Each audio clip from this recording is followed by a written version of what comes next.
She's buffering. We are live. Okay. Wednesday night, 7 o'clock.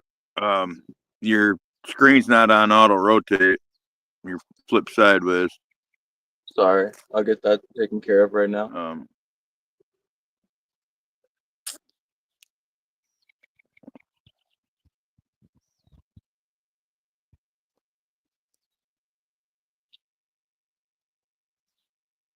We All can right. do that. I think that'll be better. Yeah, that'll work. That'll work. Yeah, I think that'll work for me. Yeah. Actually, All no, right. I'm gonna turn So around. we got us a guest in the house tonight. There you go. Want to go Cool. ahead and introduce yourself? Hello, guys. My name is Zyan Mitchell. My business is Rose Petal Kennels, and I've been in the dog game for about 5 to 6 years going currently. Nice. I not only deal with working dogs, but I do pet dogs, and I own a business for vests, and I also own a business for protection dogs and things of the sort.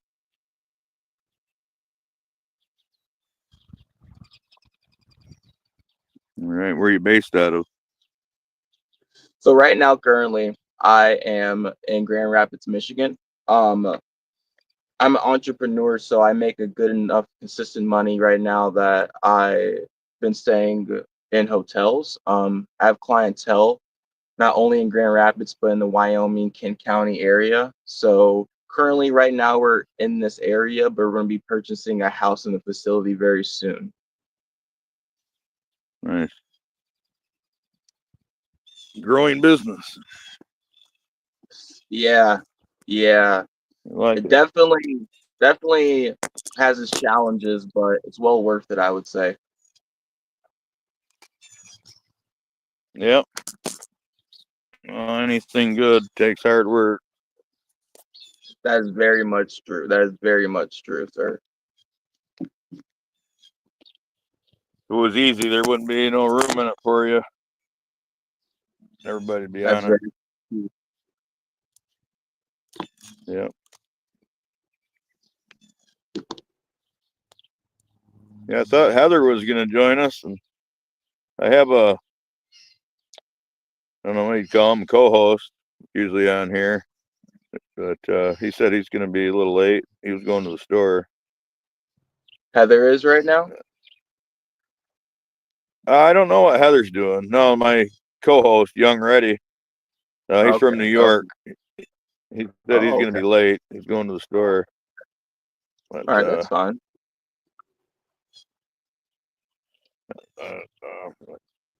I kind of sometimes, for being around dogs so much, I forget to ask basic questions that a lot of people want to, hear.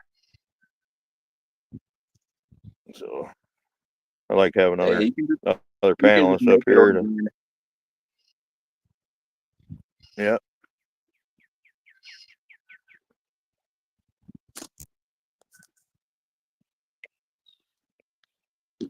Yeah, I'm on get with you and talk to you about money.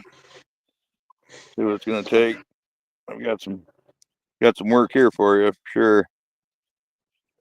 I'm more than willing to discuss that. I not only I always like to say to people that my biggest thing in the working dog industry or just in the pet industry is that like I care about the drive and the commitment to not only better handlers and dogs, but to better the actual community itself and to provide education for people who are wanting to get into it. And even people who are into it now, I like to really cultivate that and build a community. So, Yep. That's what it's all about. The dog world definitely needs a community.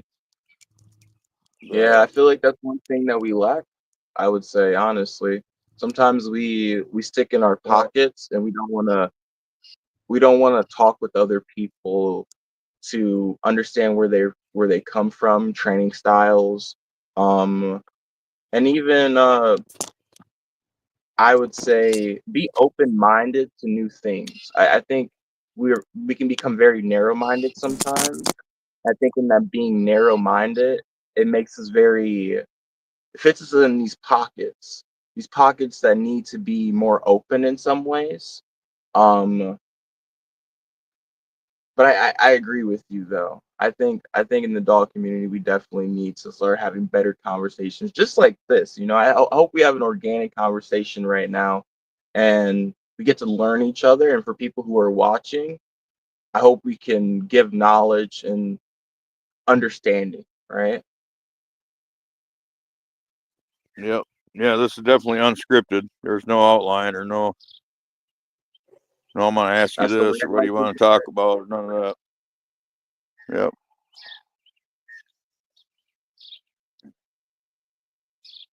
So yeah, you start it, and I'll just start following it. We can just go back and forth with each other. Yep. I was hoping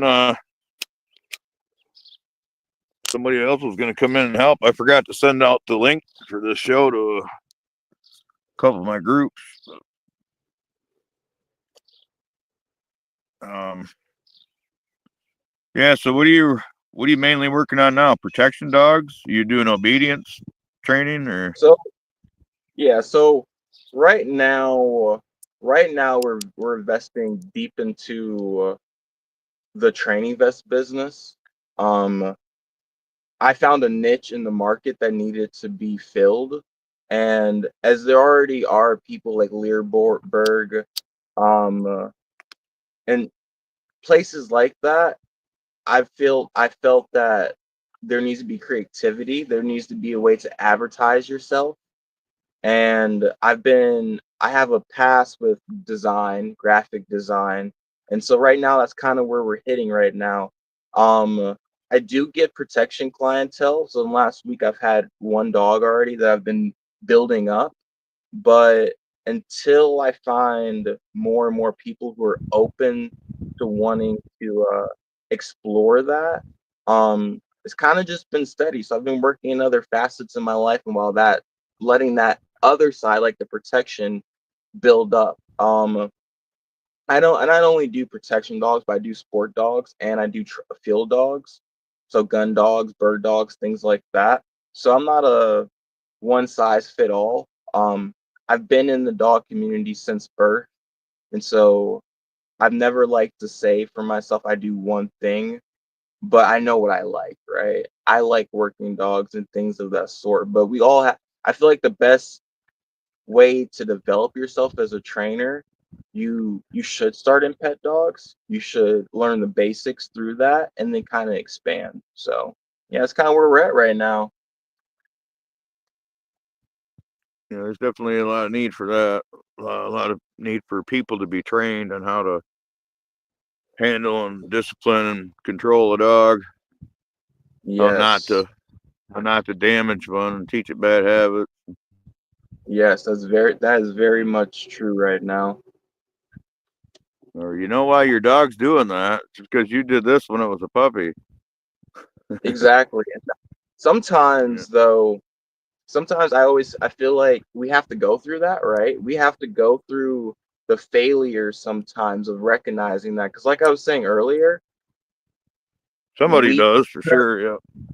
yeah, we put ourselves in these boxes of not wanting to like look outside the box, and sometimes people just need to fail to open up their mind and open up their ears to other trainers, other styles of training, because we like to kind of think that when we have an ideology or a training style that's going to fit for every dog, but I've always learned that like that's not going to be the case for every dog nor every handler. And yeah, I mean, trial, learning new things, failing, those are most important things of building yourself up and expanding your mind. Yep. Yep. Some of us learned organically, and it's a little different than being schooled, Yeah. especially Yeah. out of a book. Even being mentored, it's Yeah. That's different when very much you true. learn from the ground up all the Yeah. basics, and all the mistakes. Yep. I totally agree with you on that. I It's actually not for started off with everybody the though. I don't think say that again. it's not for everybody to learn that way. I don't think. No, it's not. It's not. And everyone can take their own paths, right? I didn't necessarily start off organically. I actually started off with a mentor, but sometimes, and you can see it in the business, right? I won't say any names, obviously, but sometimes when you have a mentor, they they want to teach you their style. There can be an ego behind it, right? There can be I want to mold that person to a mini version of me. And so I started off with the mentor, but I allowed myself to find my style and my style that works best so that I can understand him better. So again, like you said, it doesn't fit everybody, but however it fits you, if you're in the dog game, you're in dog game and it's worth conversations having. Yeah, yeah, I'm the same. I grew up with dogs. I grew up in Okay. the hound world, and In the hound world, okay, tell well, me about that. yeah. Well, we always had my grandparents. That's where I spent my childhood until my mother got remarried. Okay. And then even on weekends, free time, that's where I was at. And they always had a Beagle Terrier on the back of the couch, and they always had some Walker Coon hounds and maybe an occasional Okay. other breed coon hound tied up Okay. outside, usually multiple. Okay. Yeah, and they were simple farmers, and that's what they did was coon hunted, deer hunted, rabbit hunted, Oh, that's sucker dipping. awesome. We used to go up across the straits with an old flat nose Ford van with steel barrels, fill them up with fish, bring them back, smoke them. Yeah. Yeah. Yeah. Yeah, but yeah, they. Not So I was literally when I was 5, I was out in the woods with a beagle, with a BB gun, and then by the time I was about 8, it was a 22, and Mhm. then by the time I was 10, it was the hound, the coon hounds, 22 and the Yeah. light and the whole 9 yards. Yeah. Yeah, Yeah. That's funny you say that. I told you that earlier. I started off in the dog world actually, and so my mom's a dog breeder and she's a dog shower, right? So it's not working dogs or anything, but she does IB hounds. She breeds IB hounds, right? And so we never went out to the woods or anything like that. But we did lure coursing in the sport world of that, right? And that's kind of where I learned. Um, it's funny because in probably the last year for me, I have my two personal dogs in the back right now. I've actually been getting into raccoon hunting, coyote hunting. I'm preparing for this upcoming season for the goose, right? For the geese, and can't nice. wait. Can't wait. I do a lot of field work, but you're probably never going to see a bull herder or Akita do what my dogs do. But I kind of want to expand people's minds on what dogs can do and breeds can do. Yeah. Shout out to Big Joe. You're probably familiar with NWA County Corsos, Joe Oh yeah, Church. yeah, Yeah, he's yep. in the chat. Oh, what's up, Yeah, man? What's up? I've been on his show once.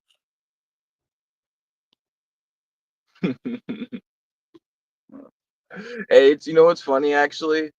Um, that finger. So my finger got bit recently, right? And Oh it was yeah, from a tiny corso. Yeah, that happened like 2 weeks ago. I was doing bite work with it. My hand slipped inside the sleeve, hit it.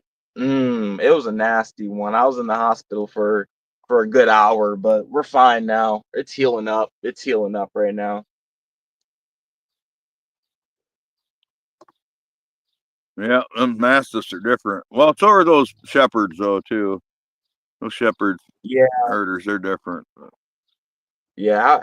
Uh, I always feel like the Molosser breeds, at least in my from the ones that I've worked, I would say they're more nastier, and I like that, right? yeah, yeah, I personally like the thing with shepherds is that they're easily moldable. That's a good thing for some people, right? Being able to work them, being able to understand drive states, um, being able to really look at genetics, and because there's people that have already done it with these particular breeds, it's easier to follow a better blueprint. But I feel like recently, what's been happening is people are starting to expand, or maybe it's just from a personal desire. But I've been working with Borbles, I've been working with Conning Corsos, English Mastiffs, uh, not only just bull herders, but what's the band dogs? I've been working with band dogs. I used to have a band dog. I know you do. You do Great Danes, right? yeah. I have band dogs. Yep, yep. I So I bred my had a great. work.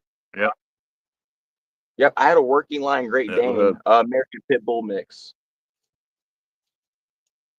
Oh, that's what my band dogs are. Great Dane and Bully, XL Bully. Oh, okay, okay. I Yeah, can't wait. I can't wait to like check them out, man. I've never seen that cross before. I don't know how they would work, but that sounds awesome.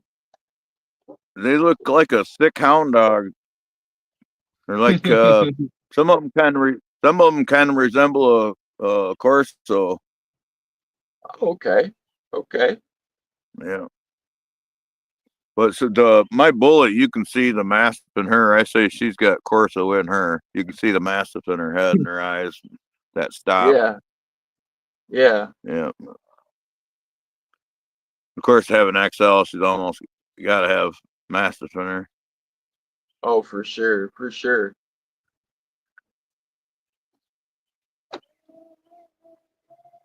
But yeah, she's I think she might pass the test. She's got a natural that mastiff temperament about her. Okay, That's why I used okay. her.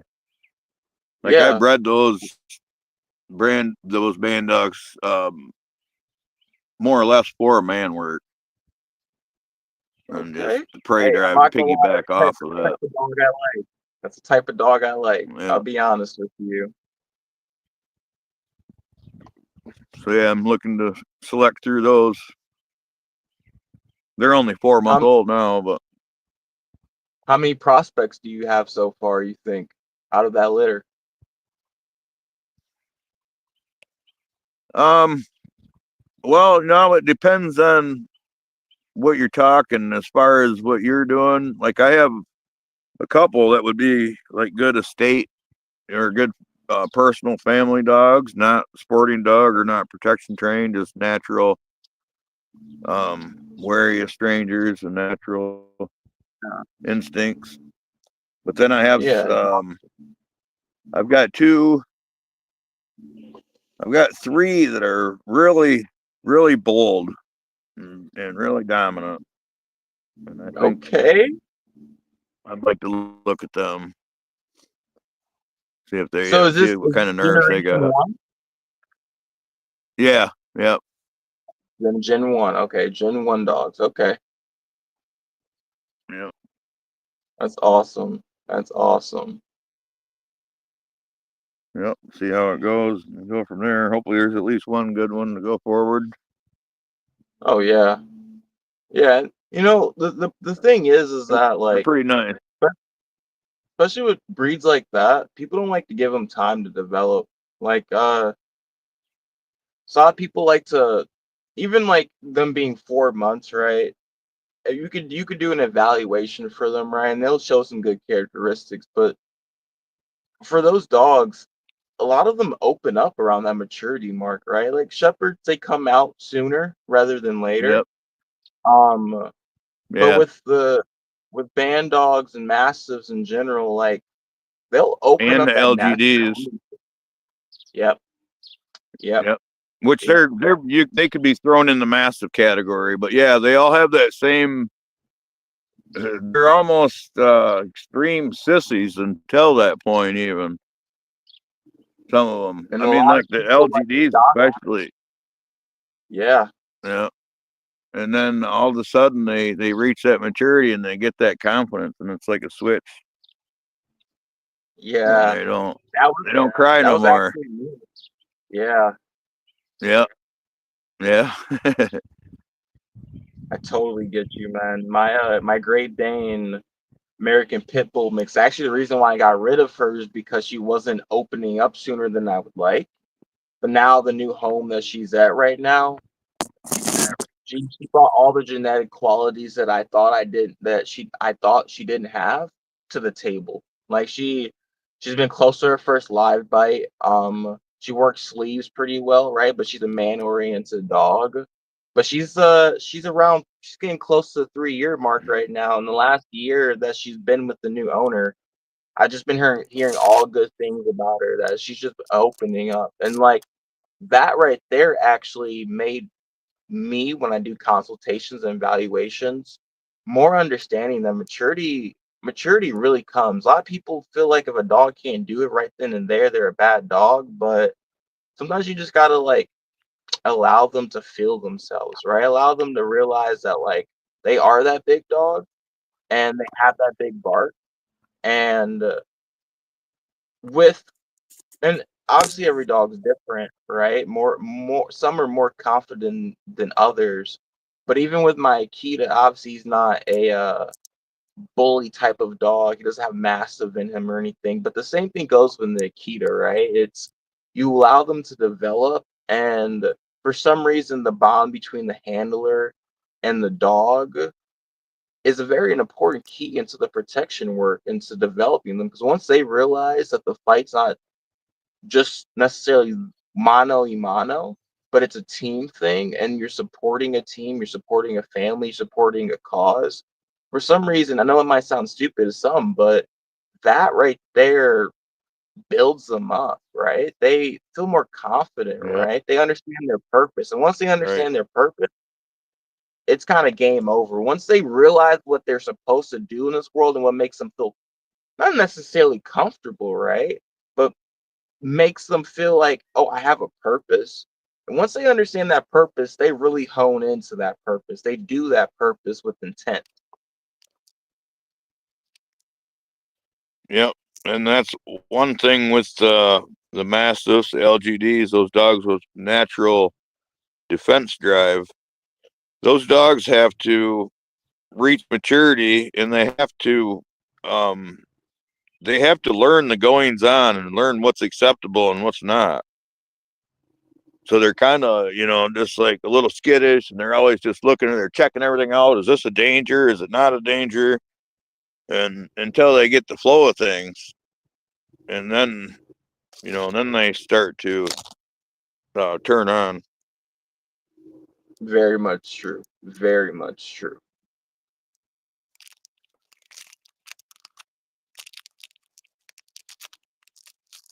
Yeah, they're kind of neat. I raised LGDs for a while. I made my own breed Okay. because you know all the LGDs that come from Russia and Turkey, they got real popular and they got spread around to these little 5 acre hobby farms and 20 acre farms, and even smaller than that. People living next door to other people with a fenced in Yeah. yard or not, and they have this dog that wants to roam 10,000 acres and wants to bark at every odd noise and every bird of prey and everything out of place.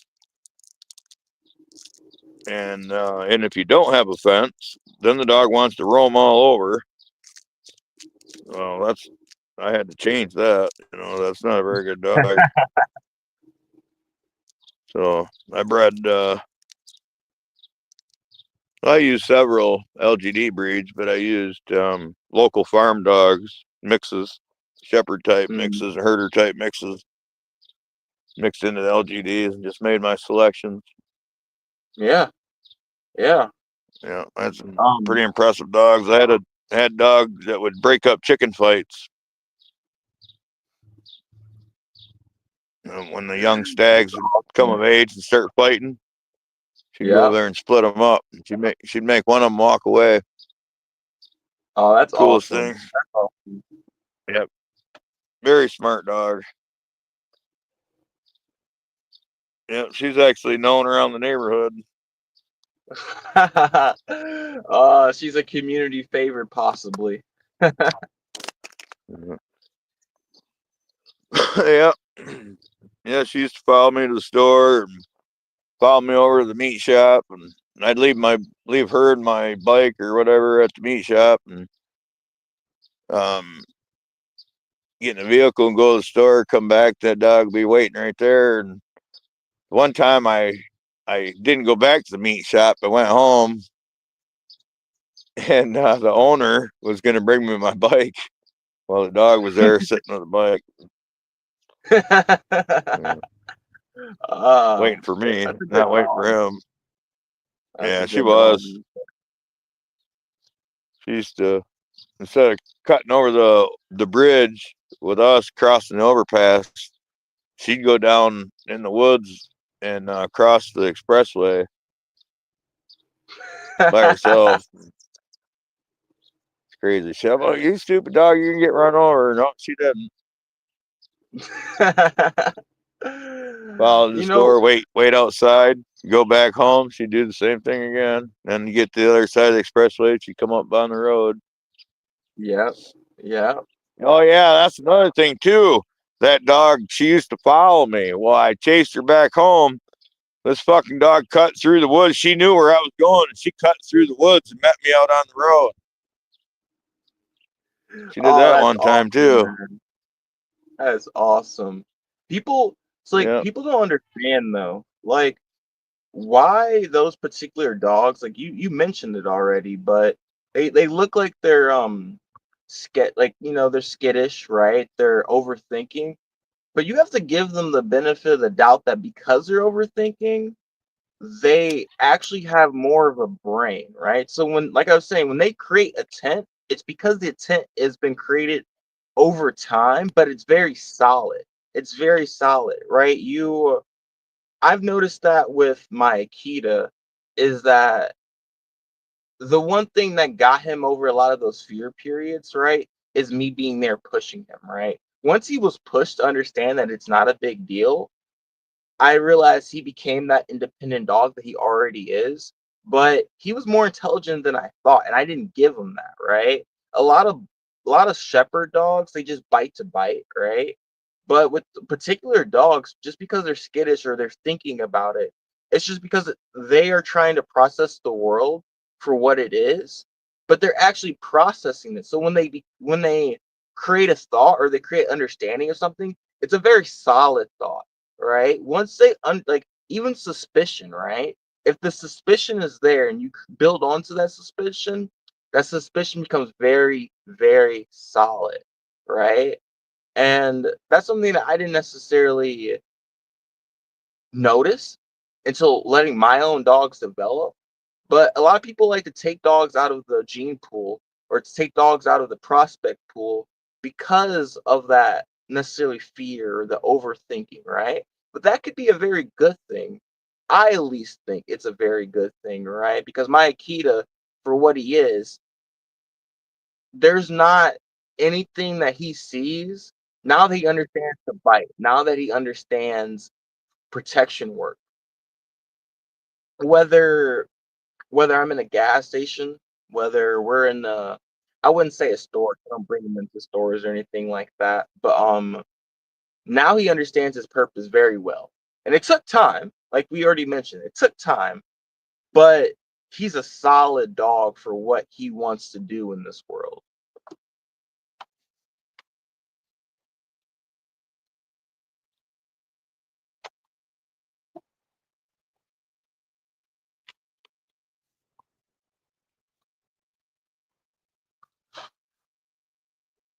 You there? Yeah, I'm here. I was just Okay. checking out the chat.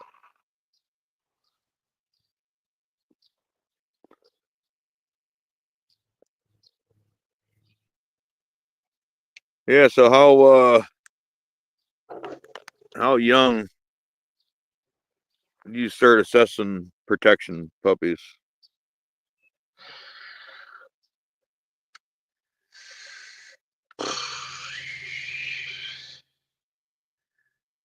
I feel like it's not necessarily a loaded question, but it very much just Right, depends, yeah. right? Yeah, it is, but it ain't. Yeah. It depends, right? So let's say for your particular type of dogs that you breed, right? I would go under assumption, which you kind of already discussed, allow them to mature, allow them to see what it is. So when it comes to protection, I'm not even touching protection until maturity's there, right? A lot of people are like, why can't we hit sleeves earlier? Why can't we get to the bitey things quick? Well, my thing is that I want to look outside of that for a second. Um, I like to see a dog how they feel about animals, right? A lot of these things are transitional, right? If you say start off with raccoon hunting with your dog, right? And when it comes to a man, the dog may not be there because obviously that's a bigger creature, right? More intimidation because their defense, they aren't processing it the same as a shepherd. Shepherd goes off a lot of drive versus the dogs that we're talking about, right? And so for protection, I like to see how they feel about other things outside of the protection work, right? When you throw an animal in front of them, do they want to hunt? Do they have drive to want to hunt that animal? If you have toys, right? How dedicated are they to that toy, right? Um, I like to start off with it being fun, right? Um, you can make a serious dog quick. I wouldn't say quick. Obviously, it depends on the dog, but you can make a dog be a protection dog or a property, a dog for property, quick. But stability is a word that we aren't necessarily using. If you want to have a stable dog, have fun with that dog. Build that bond because that bond is going to go directly into protection work, right? So I would say for most people, just have you and your dog become best friends, right? And any moment your dog is hesitant on something, be its cheerleader, right? Get it through it, right? Because at the end of the day, once that dog is developed mentally, it's going to be your best friend. It's going to do it not only for itself, for self preservation, but it's going to do it for the family. It's going to do it for whatever you are associating with, right? So it could be a loaded question. Claire, quiet. It could be a loaded question, but it obviously depends on the dog. But I always just like to have fun with the dog and build a bond. Use outside sources besides protection if protection is what you want to do. See what it does on animals. See what it does with toys and things that it likes. How dedicated is it towards it, right? Teach it like a kid, right? Start with simple building blocks and just keep advancing on that, right? Culturing and cultivating that dog into whatever you're trying to get it into. Because a lot of those dogs, they're slow, right? You could throw a toy in and they may like it, they may not. Sometimes you have to get them to find the reason why they're playing that game, why the game's fun, right? You have to manipulate drive. You have to manipulate their environment, right? Sometimes you have to force, not say force dogs, you have to force dogs to understand what their role is going to be, right? And that takes time, but with that time, it becomes solid. That's at least my training point of view is to go slow and slow until we get to that maturity rate. And once you get to that maturity rate, whether a dog may feel uncomfortable or not, you can get over a lot of that things with different systems of training, different ways to place that dog onto something. So yeah, that's kind of just how I feel about when a puppy or how you're going to develop a puppy is individual, but that's my way to do it.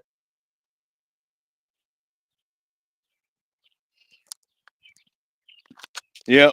Yeah, you kind of split off into a side note on that question on like not pressing a dog too young. You can actually ruin a dog, hunting dog, protection dog, any kind of dog. Break Yeah. them, trying Yeah. to overexpose them when they're too young. Yeah.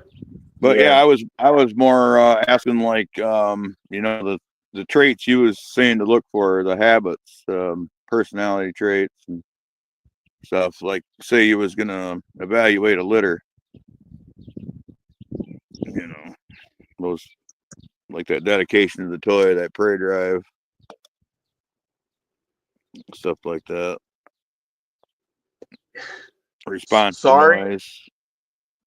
I will say I'm sorry for going on that side note, but I Oh still no, say that's that a good point also. okay. It's Yeah. it's hard. It's hard. I like to think about it like in a human aspect in a way, right?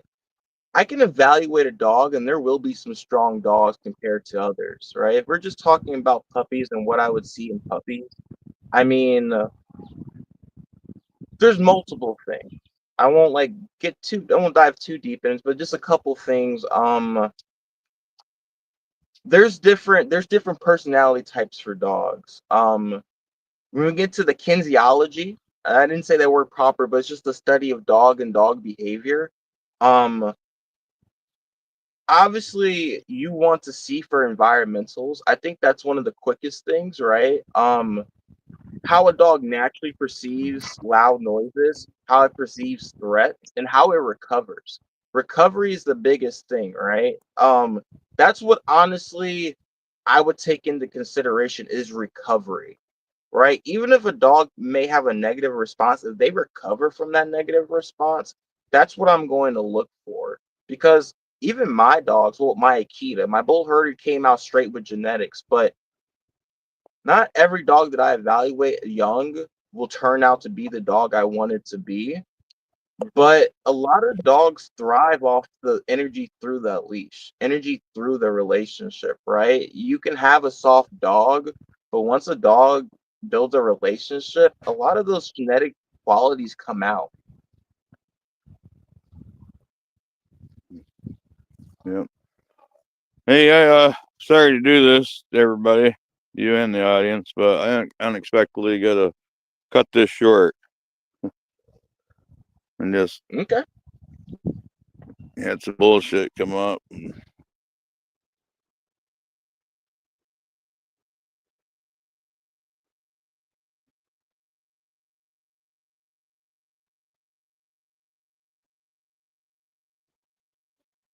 Hey, that's totally fine, man. Things happen in life, man. Things happen.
Well, it was great talking to you for the time that we had it. I would say that.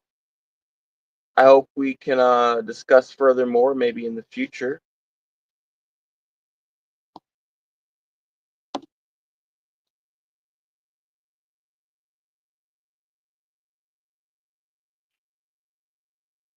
All right, man. I don't know if you're hear me at all, but I hope you have a great day, okay?